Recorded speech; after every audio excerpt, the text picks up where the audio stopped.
আসসালামু আলাইকুম, স্বাগত সবাইকে। আজকের পর্বে আপনাদেরকে রান্না করে দেখাবো বিফ কোরমা। আপনারা অনেকেই এই রেসিপির জন্য আমাকে রিকোয়েস্ট করেছিলেন। তবে আজকের কোরমাটা কোনো রেস্টুরেন্ট স্টাইলেও নয়, আবার কোনো বাবুর্চির মতো করেও আমি রান্না করে দেখাবো না।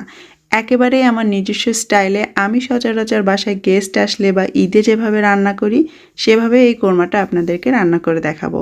চেষ্টা করেছি খুবই সহজ আর সাধারণ কিছু উপকরণ দিয়েই রান্নাটা করার। সেই সঙ্গে থাকছে কিভাবে মাংসটা নরম তুলতুলে হবে, গ্রেভিটা হবে একদম সিল্কি স্মুথ সোনালি রঙা।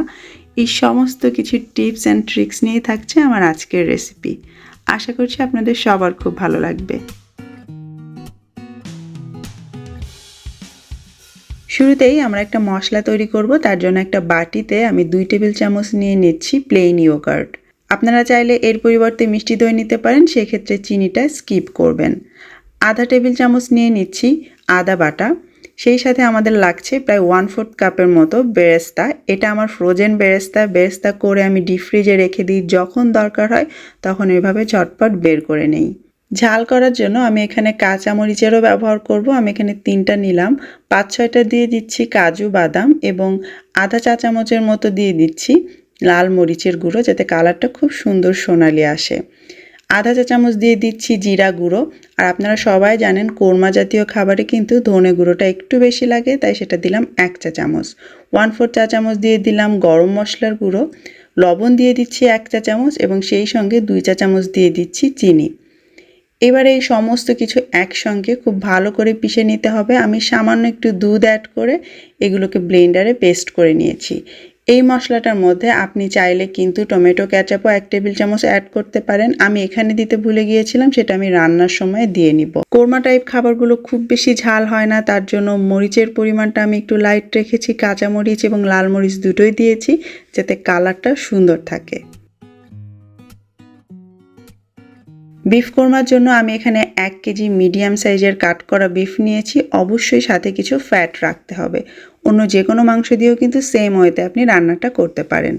তারপর এর মধ্যে আমি 4 কোয়া দিয়ে দিলাম রসুন, 4টা দিয়ে দিলাম এলাচ, 4-5টা দিলাম লবঙ্গ, ছোট্ট এক টুকরো জয়ত্রী, 2 টুকরো দারুচিনি এবং 6-7টা দিয়ে দিচ্ছি গোলমরিচ। তারপর এর মধ্যে পর্যাপ্ত পরিমাণ পানি দিতে হবে, যাতে মাংসটা খুব ভালো মতো সেদ্ধ হতে পারে এবং ইয়াকনিও থাকে। এবং অবশ্যই লবণ দিয়ে দিতে হবে। আমি প্রায় আধা টেবিল চামচের মতো দিয়ে দিলাম। সেই সঙ্গে আরও একটু পানি দিয়ে মাংস আর পানিটা সমান সমান করে নিলাম। এইবারে এটাকে ঢেকে অল্প আঁচে আমি সেদ্ধ করে নিব, যতক্ষণ না মাংসটা পুরোপুরি সেদ্ধ হয় এবং সেই সাথে আমাদের কিছুটা ইয়াকনিও থেকে যায়, কারণ মাংস রান্নায় আমরা আলাদা করে কোনো পানি ব্যবহার করব না। অনেক সময় বাসায় যখন গেস্ট আসার থাকে তখন আমি এইভাবে মাংসটা আগের থেকে সেদ্ধ করে রাখি, রান্না করতে অনেক সুবিধা হয়। এবং আমি এটাকে প্রেসার কুকারেও করি। একইভাবে পানি, মাংস, মশলা দিয়ে জাস্ট 2টা সিটি দিয়ে তারপর প্রেসার কুকারের পুরা বাতাসটা বের হয়ে যাওয়া পর্যন্ত আমি মুখটা আটকেই রাখি। আর মাংসটা আপনারা এমনভাবে সেদ্ধ করবেন, যদি চুলায় করেন, যেটা পুরোপুরি সেদ্ধ হবে কিন্তু একদম নরম তুলতুলে হয়ে যাবে না, যে হাত দিলেই ছিঁড়ে যাচ্ছে। বাকি নরমটা আমরা করব পরবর্তী ধাপে। তো এইভাবে মাংসটা সেদ্ধ করে নিতে হবে এবং ইয়াকনিও রাখতে হবে। এখন আমি চলে এলাম মূল রান্নায়। চুলায় একটা প্যানে আমি প্রায় 1.5 টেবিল চামচের মতো একটু তেল নিয়ে নিলাম। সেই সঙ্গে 2 টেবিল চামচ দিয়ে দিচ্ছি ঘি। তেল আর ঘি মিলিয়ে রান্না করছি এবং অবশ্যই মাংসের সঙ্গে যে ফ্যাট আছে সেটার তেলটাও অ্যাড হবে, তাই খুব বেশি তেল এখানে দেয়া লাগবে না। তারপর তেলটা গরম হলে এর মধ্যে আমি সামান্য একটু শাহি জিরা ফোড়ন করে নিয়ে ইয়াকনি থেকে সেই মাংসগুলো তুলে নিয়ে এই গরম তেলে দিয়ে দিচ্ছি। এখন এই গরম তেলের মধ্যে সেদ্ধ করা মাংসগুলোকে আমি হালকা করে একটু ভেজে নেব।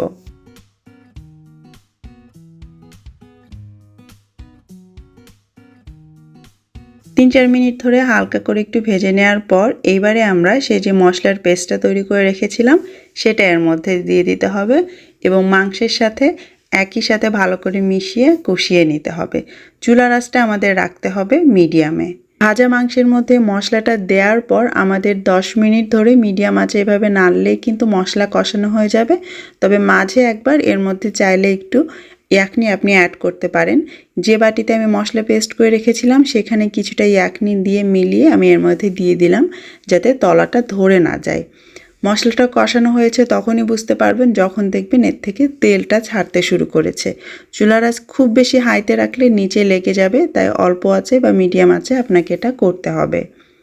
যখন দেখবেন আমাদের এই মশলা থেকে তেল বের হওয়া শুরু হয়ে গিয়েছে, সেই পর্যায়ে এর মধ্যে বাকি ইয়াকনিটা দিয়ে দিতে হবে ঝোলের জন্য।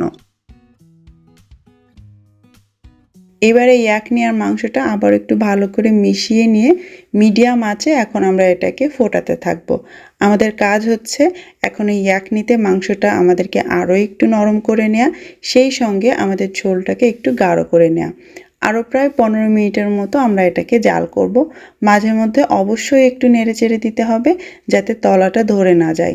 যেহেতু এর মধ্যে বাদাম বাটা দেয়া আছে, গ্রেভিটা কিন্তু খুব সহজেই ঘন হতে থাকবে, তাই নিচে ধরে যাওয়ার একটা চান্স থাকে। চুলার আঁচটা তাই অল্প রাখবেন আর একটু নেড়েচেড়ে দিবেন। আর সেই যে মশলার পেস্টের মধ্যে আমি টমেটো কেচাপ দিতে ভুলে গিয়েছিলাম, সেটা এখন আমি লাস্ট পর্যায়ে দিয়ে দিচ্ছি এবং একসঙ্গে নেড়ে এটাকে মিশিয়ে নিচ্ছি। আমাদের এই মাংসের গ্রেভি থেকে যখন তেল আলাদা হতে শুরু করবে তখন বুঝবেন রান্নাটা প্রায় শেষের দিকে। সেই পর্যায়ে এর মধ্যে আপনি বাকি যা মশলা দেওয়ার দিয়ে নিতে পারেন। আমি একদম শেষের দিকে এর মধ্যে কিছু কাঁচামরিচ দিয়ে দিচ্ছি ফ্লেভারের জন্য। অল্প একটু দিয়ে দিচ্ছি পেঁয়াজ বেরেস্তা, আবারও সেই ফ্রোজেন বেরেস্তা এখানে ব্যবহার করছি। সামান্য একটু জয়ফল জয়ত্রীর গুঁড়া ছিটিয়ে দিচ্ছি। সেই সঙ্গে যেহেতু কোরমা, একটুখানি চিনিও ছড়িয়ে দিচ্ছি। আর এটার সুগন্ধটা আরও বেশি আকর্ষণীয় করার জন্য আধা টেবিল চামচের মতো দিয়ে দিচ্ছি কেওড়া জল। তারপর এটাকে একদম নিভু আঁচে আমি রেখে দিব 10 মিনিটের জন্য। ততক্ষণে কিন্তু এর ভেতর থেকে বাকি তেলটাও বের হয়ে যাবে। আর আমাদের রান্না এখন একদম কমপ্লিট। এখন আপনি চাইলে এটাকে ঢেকে রেখে দিতে পারেন। খাবার পরিবেশনের আগে এটাকে সার্ভ করে নিলেই হবে। ব্যাস তৈরি হয়ে গেল একদম আমার ঘরোয়া স্টাইলে তৈরি বিফ কোরমা।